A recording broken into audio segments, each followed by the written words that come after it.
কি অপূর্ব সুন্দর পথ। জয় রাধে। আজকে খুব ভালো লাগছে, আজ এমন একটা দিন। যাই হোক, আজকের প্রকৃতিটা মানে আকাশের ওয়েদারটা একটু খারাপ হলেও তবু অনেকটা ভালো আছে। তো যাই হোক, সাধুগুরু বৈষ্ণবের চরণধূলি পড়েছে এই হরিসভায়, তাই সকলের চরণে প্রণাম জানাই। বাঞ্ছা কল্পতরুভশ্চ কৃপা সিন্ধুঃ এব চ পতিতানাং পাবনেভ্যো সকলে বৈষ্ণবেভ্যো নমো।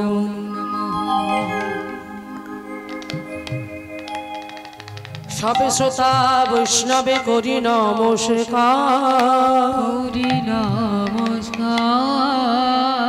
সবে পদ ধুলি দেহ এই অধমার মস্তকে মস্তকে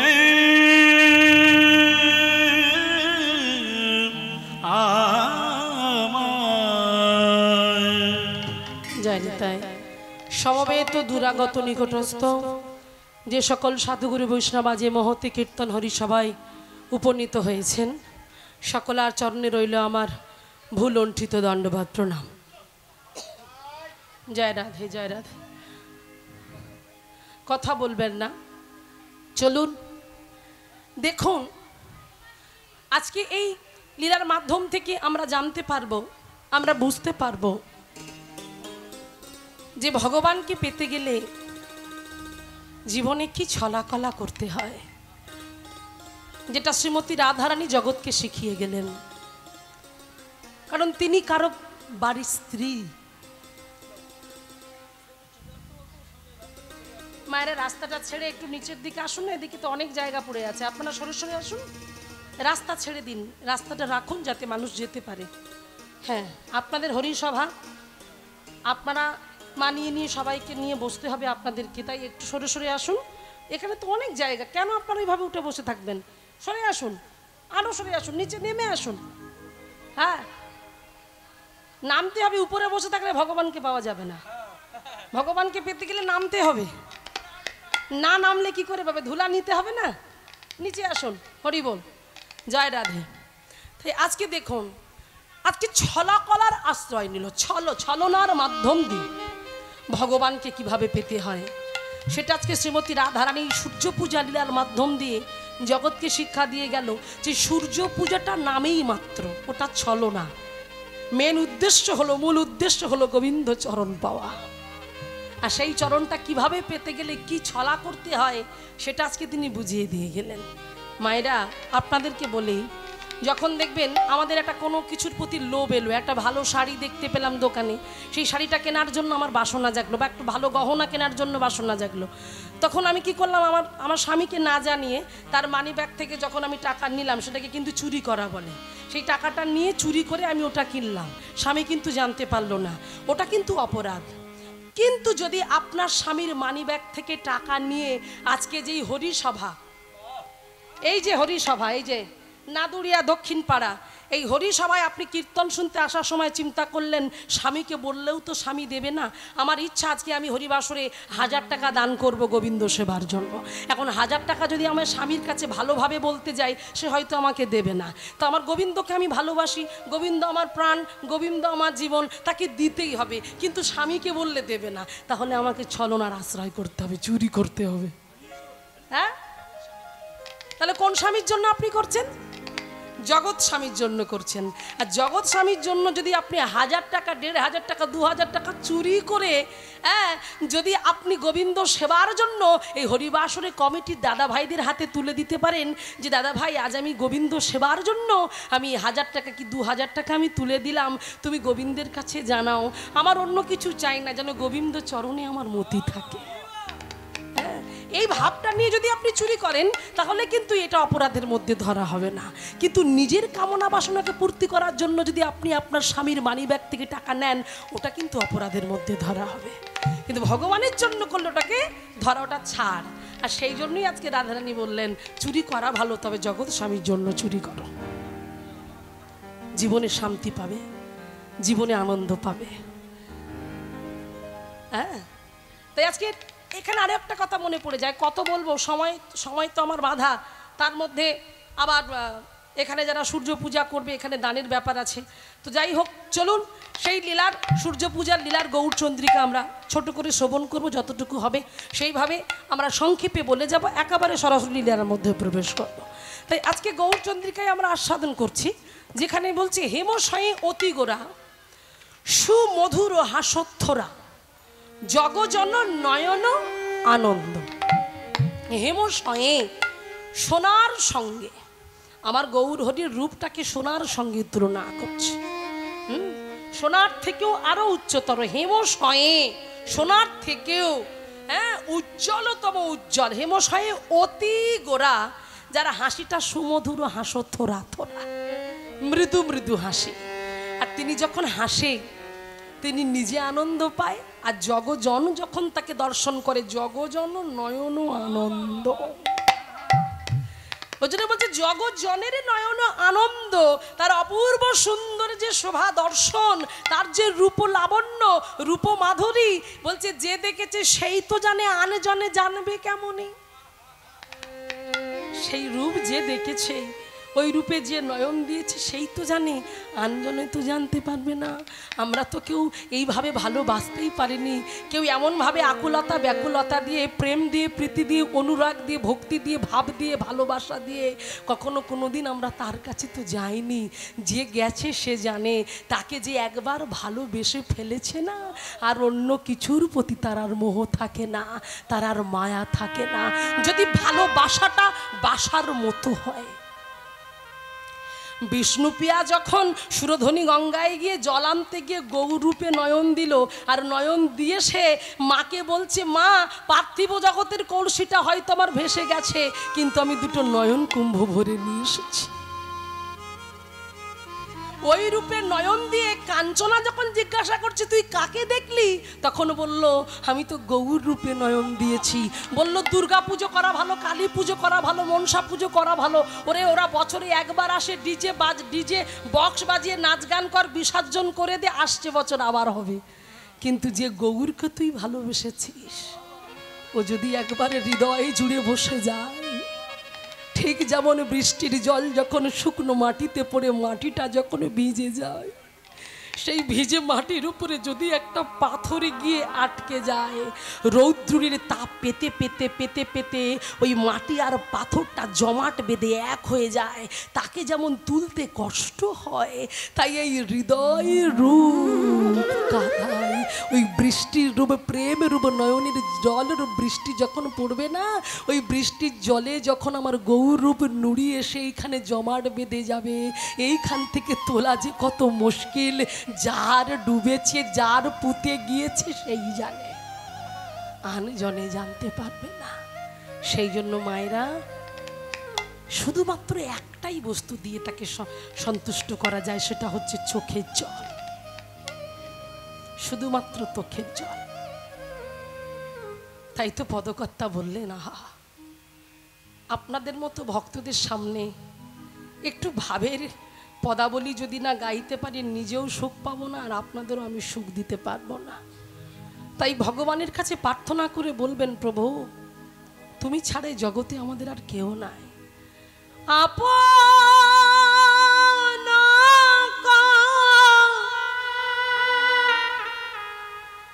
করিয়া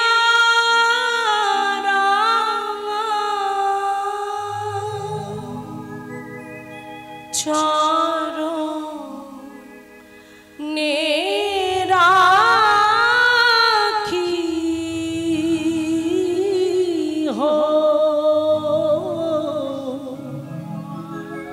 গৌরাঙ্গ তুমি মোরে দয়া না ছাড়ি গৌরাঙ্গ তুমি মোরে দয়া না ছাড়ি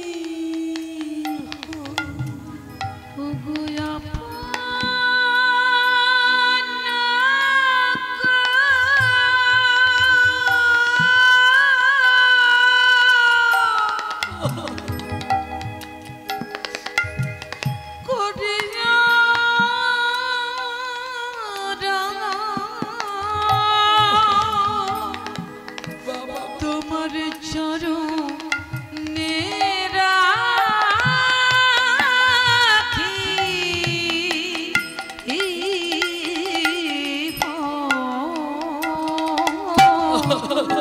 গৌরাঙ্গ তুমি মোরে দয়া না ছাড়ি গৌরাঙ্গ তুমি মোরে দয়া না ছাড়ি প্রভু তোমার চরণ লাগি সবেতে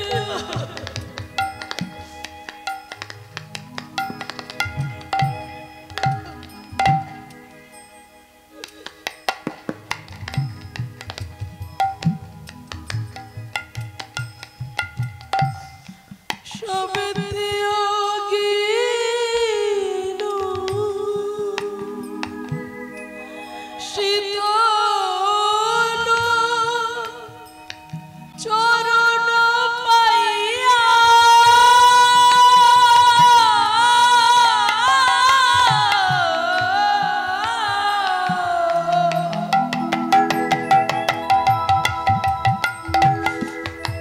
শরণ লইল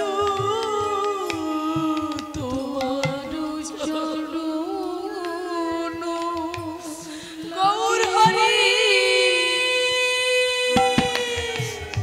সবতে আগিনো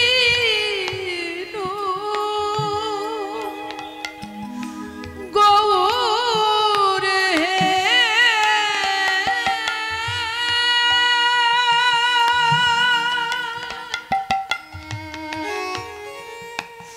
একেবারে কৃপা করো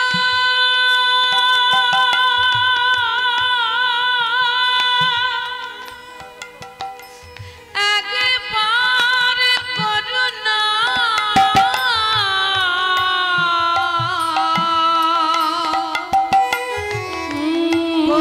করুণা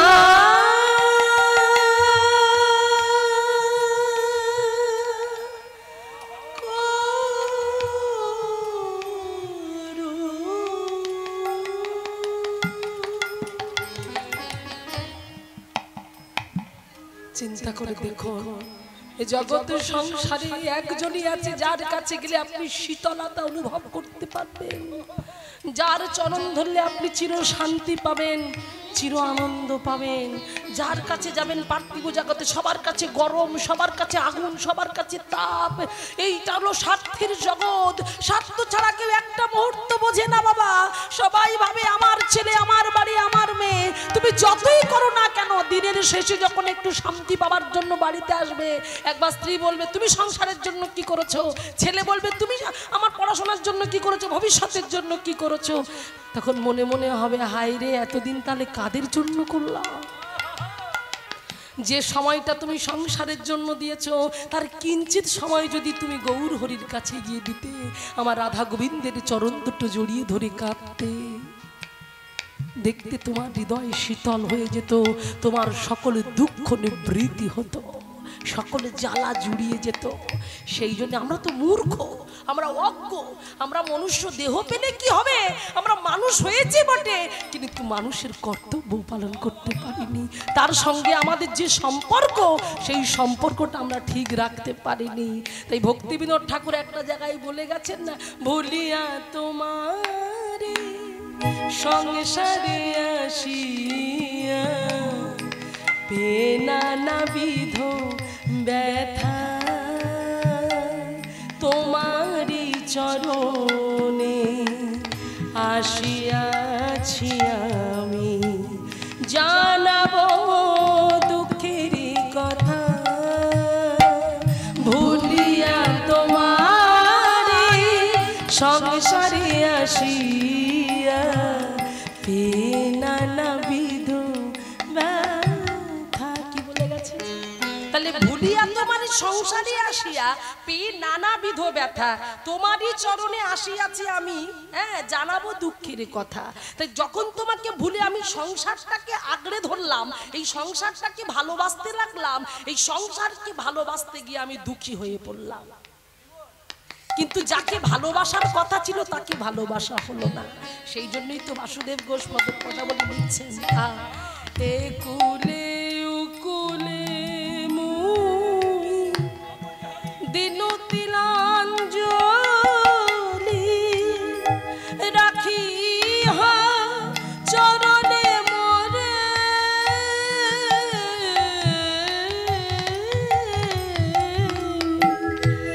আপনার বলে বাসুদেব ঘোষ বলে চরণ ধরে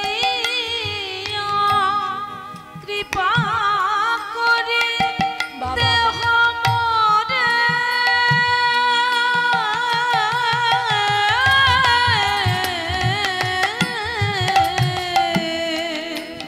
পদ ছায়া দিয়া।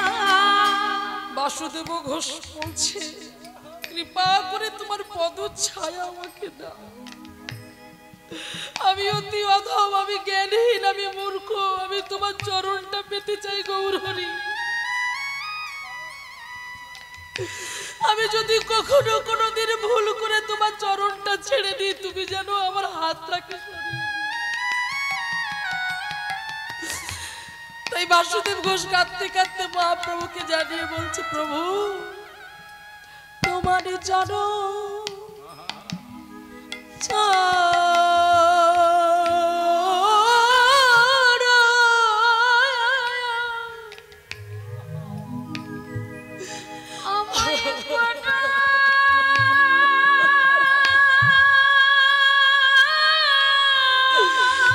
ধরে হৃদয় গৌর হরি বল।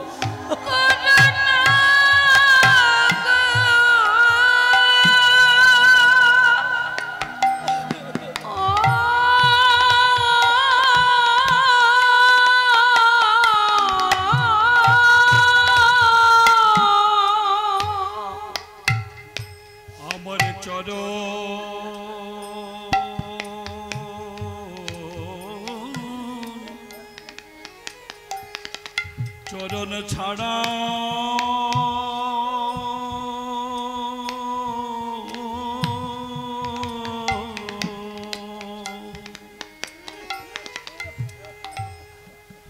আমায় কোন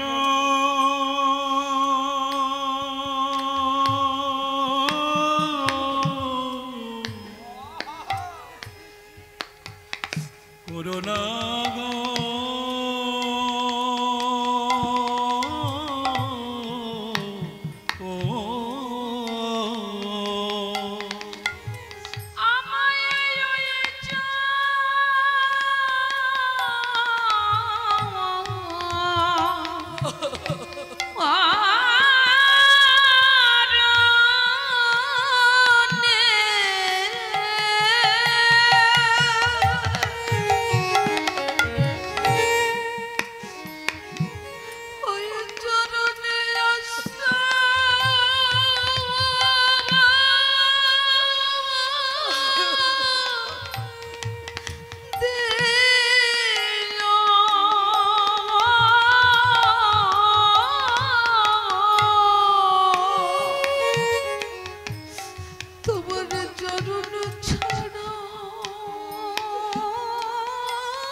আমি পতি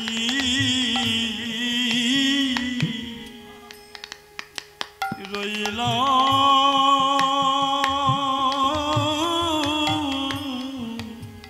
পড়ে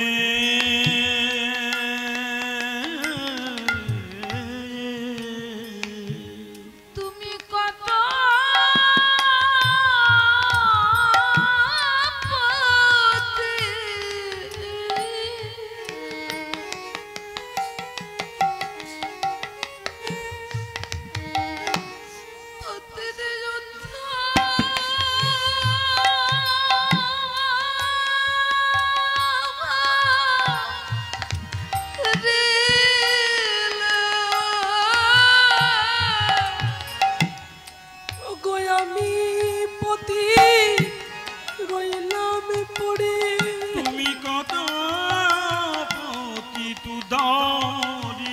নিজে এসে আমায় উদ্ধার করো। তুমি কত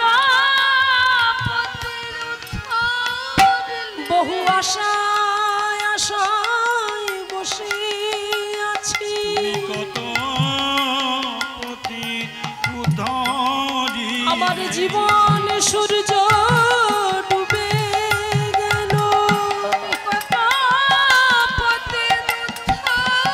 আমায় হাতে ধরে নিয়ে চলো। তুমি কত পতি উদ্ধারিলে এ জগতে আমার বলতে আর কেহ না। ওগো তুমি আমার অগতির গতি, তুমি কৃপা করে পার করে দাও হে। আমি ভাব পারে যেতে পারি, এই চরণ ছাড়া করো না, চরণ ছাড়া করো না, তাই বলি রাধে। করো না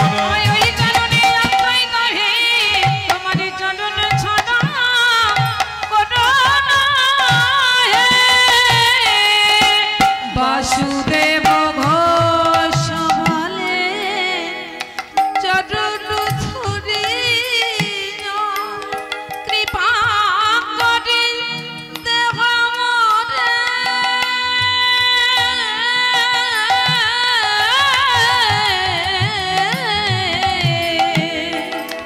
পদ ছায়া দিয়া গৌরাঙ্গ তুমি মোরে দয়া না ছাড়ি হো। গৌরাঙ্গ তুমি মোরে, গৌরাঙ্গ তুমি মোরে, গৌরাঙ্গ তুমি মোরে। তাই আজকে সেই জন্য বলছি জগ জন নয়ন আনন্দ।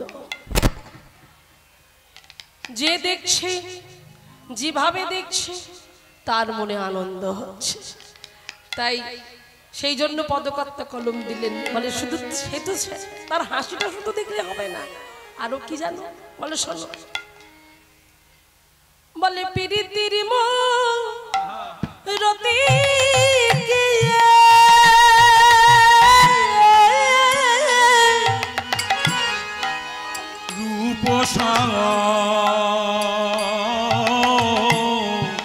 স্বরূপ ধর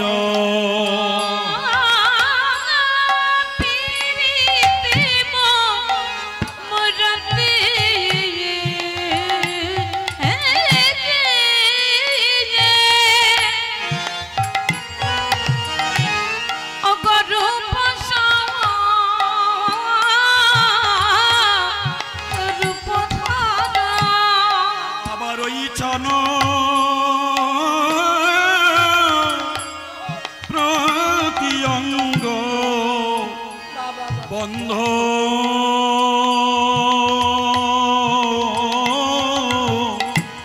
ওই চন প্রতি অঙ্গবন্ধ বলছে পিরিতির মুরতি স্বরূপ ধরে ওই ছনপতি অঙ্গবন্ধ। আমার গৌর সুন্দরকে বলছে সে একটা প্রীতির মূর্তি, প্রেমের মূর্তি, ভালোবাসার মূর্তি। ভেবে দেখেছেন? বলছে যেখান থেকেই তাকে দর্শন করবে সেখান থেকেই তুমি তাকে ভালোবেসে ফেলবে। মস্তক থেকে তার চরণের কেশর আশি পর্যন্ত প্রীতি প্রীতি প্রীতি প্রীতি প্রেম। হ্যাঁ, ভেবে দেখুন, চরণের নখ পর্যন্ত একেবারে প্রীতি, মানে যেখান থেকে শুরু করবে। ঠিক যেমন দেখবেন বিয়ে বাড়িতে যেমন তত্ত্ব সাজানো হয়, সেই তত্ত্বে যেমন ছানার সন্দেশ দিয়ে দেখবেন একটা বউ পুতুল একটা বর পুতুল তৈরি করা হয়। আর বাচ্চারা তো খেলা করতে করতে খেলার চলে দেখছে তত্ত্ব সাজানো আছে, ওই ছানা দিয়েই তৈরি করা হয়েছে ওই বর পুতুল আর বউ পুতুল সন্দেশ দিয়ে। এখন এরা খেলার চলে চার কি খাবি? বরের মাথা খাবি? এই তুই কি খাবি? বউর মাথা খাবি? তুই কি খাবি? আমি পা খাবো। এই তুই কি খাবি? তাহলে দেখুন, ও মাইডা, তাহলে বলছে কে বলছে বরের মাথা খাবো, কে বলে বইয়ের মাথা খাবো, কে বলে হাত খাবো, কে বলে পা খাবো, কে বলে সাপ খাবো। তাহলে চিন্তা করুন, মাথা খাক পা খাক যাই খাক না কেন, যেখানে কামড় মারবে সেখানে কি পাবে? মিষ্টি। ওটা তৈরি হয়েছে ছানা সন্দেশ দিয়ে। তা ছানার সন্দেশ দিয়ে তৈরি হওয়া মানে যেখানে কামড় দেবে সেখানে মিষ্টি পাবে। তো ঠিক আমার মহাপ্রভু হচ্ছে প্রেমের মূর্তি। আহা, নিতাই গৌর। সেই জন্য রূপে একটা পদের একটা মাঝখানে একটা লাইনে যেখানে বলছে রাধারানী সখীদের বলছে মর কত মুকুরো রতন যিনি লাবণী পতি তনু প্রীতি প্রসার। আমার বধূকে এত সুন্দর দেখতে আমি বলে বোঝাতে পারবো না। মর কত মুকুরো রতন যিনি লাবণী, তার পতি তনু প্রীতি প্রীতি প্রীতি প্রসার। সেই জন্য আজকে বলছে প্রীতির মূরতে কে রূপ ও স্বরূপ তার ঐচ্ছনে প্রতি অঙ্গ বন্ধ। এরপরে বলছে কি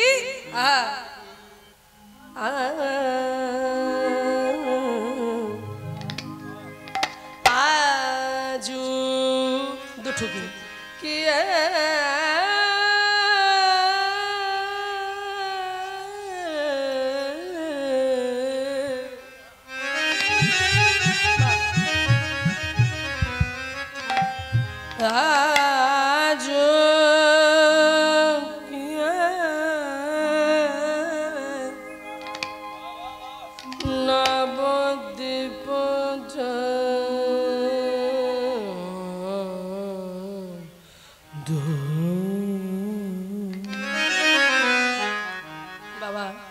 এসব গান বাজনা ইউটিউব ধরে শেখা না, গুরু চরণ ধরে রীতিমতো কষ্ট করে গিয়ে আজও যাই, এখনো যাই, সময় পেলেই গুরু বাড়ি চলে যাই।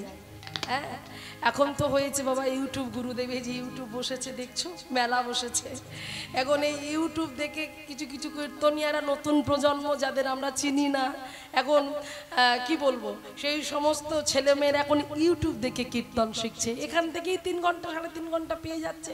গুরু ধরার আর কি আছে, ইউটিউব গুরু হয়ে গেছে। কিন্তু বাবা এইসব গান বাজনা তো আর ইউটিউব ধরে হবে না। এসব জিনিস শিখতে গেলে গুরু চরণ আশ্রয় করতে হবে, তবে এইসব জিনিস জানা যাবে। তো যাই হোক, এখন তার এইসব কেউ গায় না, সব বাদ দিয়ে চলে যায়। এখন শুধু মাত্র গল্প কথা, কিছু বাস্তবিক ঘটনা তুলে ধরলাম, ব্যাস ওটাই কীর্তন হয়ে গেল। তাই দেখুন কত বাজেটে কীর্তনিয়া। কিন্তু আসল জিনিসটা যদি আমরা ধরে না রাখতে পারি তাহলে কীর্তন করে কি লাভ? কীর্তন মানেই তো পদ পদাবলী, কীর্তন মানেই কিছু কিছু সুন্দর সুন্দর পদকর্তাদের সৃষ্টির তাল। সেই সমস্ত জিনিসগুলো যদি গাওয়া হয় তাহলে জানবেন কীর্তনের মর্যাদা থাকবে, এবং যারা কীর্তন করছে কীর্তনের সম্মান থাকবে, আর মহাপ্রভু সন্তুষ্ট হবেন, ভগবান সন্তুষ্ট হবেন পদকর্তাদের পদাবলীর মাধ্যম দিয়ে যদি আমরা শুনতে পারি। সেই জন্যই আজকে কি বলছে দেখুন,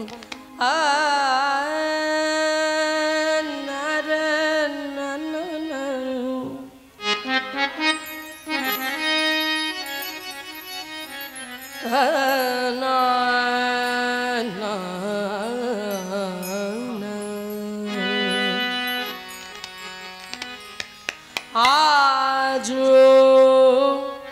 কি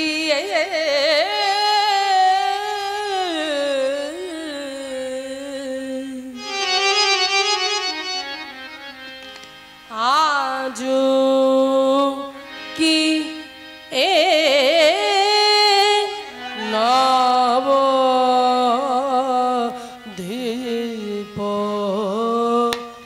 চন্দ্র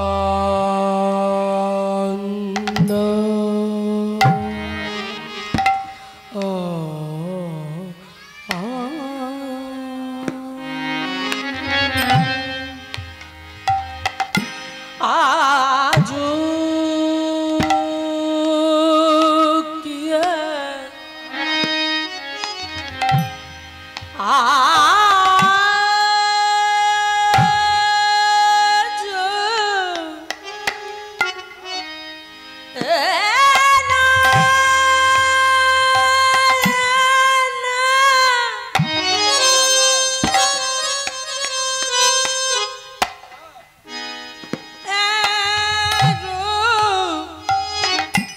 যে দেখেছে সেই তো জানে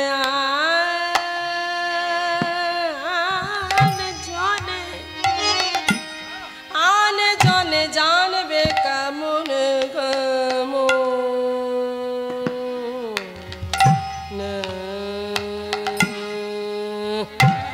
কেমনে কেমনে আজ কি নব দীপ চন্দ্র আজুকিয়ে নবদ্বীপ চন্দ্র। হ্যাঁ, কি সুন্দর কথা বলছে দেখুন। এবারে কি বলছে?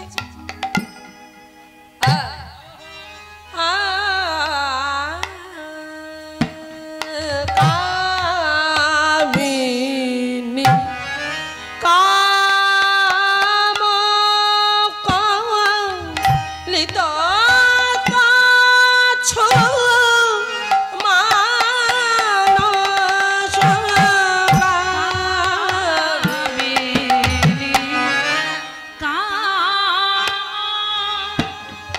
কলিত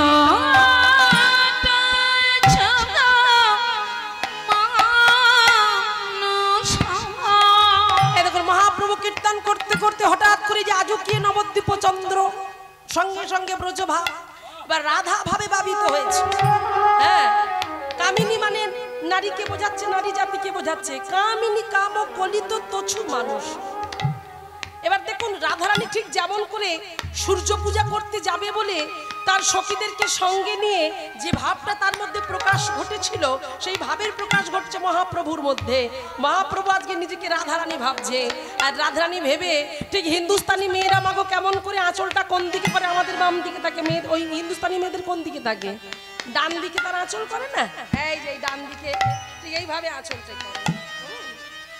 দেখুন, ঠিক আজ গৌর সুন্দর সেই ভাবটা যখন নিজের অন্তরে জাগরিত হয়েছে, সেইভাবে আজকে ভাবিত হয়ে ঠিক সেইভাবে রাধারানীর মতো হেঁটে হেঁটে যাচ্ছে। সেই চলার গতিটা সেটাই আজকে দেখাচ্ছে পদকর্তা, সেই ভাবটা লক্ষ্য করা চায়।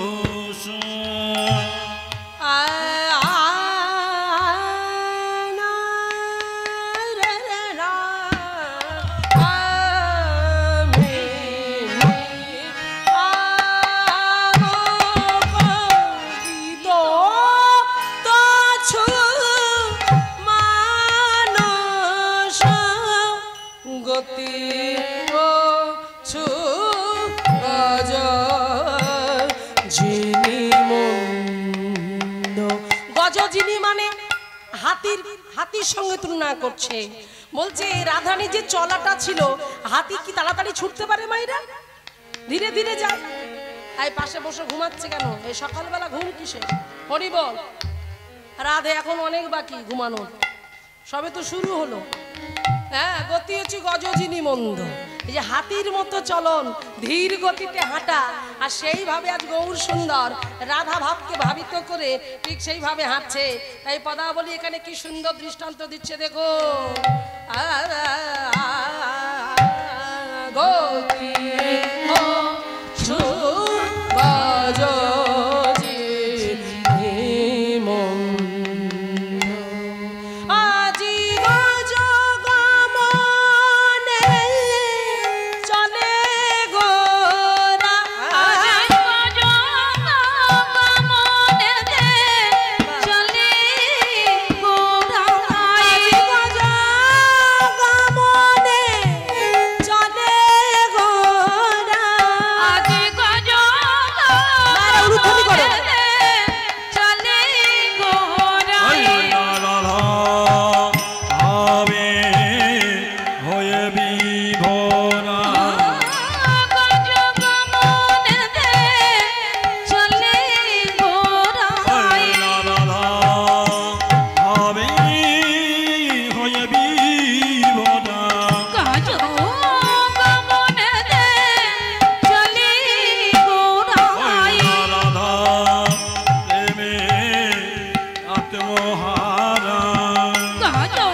কম্প পুলক ঘাম সর্বঙ্গ অনুপাম নয়ে নহি জলে পরিপূর্ণ। রাধা ভাবে ভাবিত হয়ে সর্বঙ্গ তার সট্টা ভঙ্গ হচ্ছে। হ্যাঁ, মাঝ বিনহে পৌ বসনে আবৃত তনু কহত হি পূজব সুর। তাই অন্তরে জাগরিত হলো তিনি সূর্য পূজা করবেন। তাই সকল ভক্তদের বললেন যে ভক্তগণ আমি সূর্য পূজা করব। তাই সূর্য পূজা করার সকল আয়োজন তোমরা আমার করে দাও। আর সেই জন্যই বলছে, আর এই কথাগুলো বলতে বলতে সর্বাঙ্গ পুলকিত হচ্ছে, সর্বাঙ্গতে কাঁটা দিচ্ছে, সর্বভঙ্গ হচ্ছে। আর যখনই সর্বভঙ্গ হলো, রাধারানী যেমন কৃষ্ণ প্রেমে পাগল হয়ে গিয়ে কৃষ্ণ কথা বলতে পারতো না, কৃষ্ণ কৃষ্ণ কৃষ্ণ কৃষ্ণ কৃষ্ণ, ঠিক সেইভাবে মহাপ্রভু ওই সুরধ্বনি গঙ্গার তীরে দাঁড়িয়ে সর্বাঙ্গ অনুপম নয়নহি জলে পরিপূর্ণ। বাম ভুজই বসন মুখ ঝাঁপই বাম নয়নে ঘন চায়। রাধা মোহন দাস চিতে অভিলাষ সই চরণ জনু পায়। সই চরণ জন পায়।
জন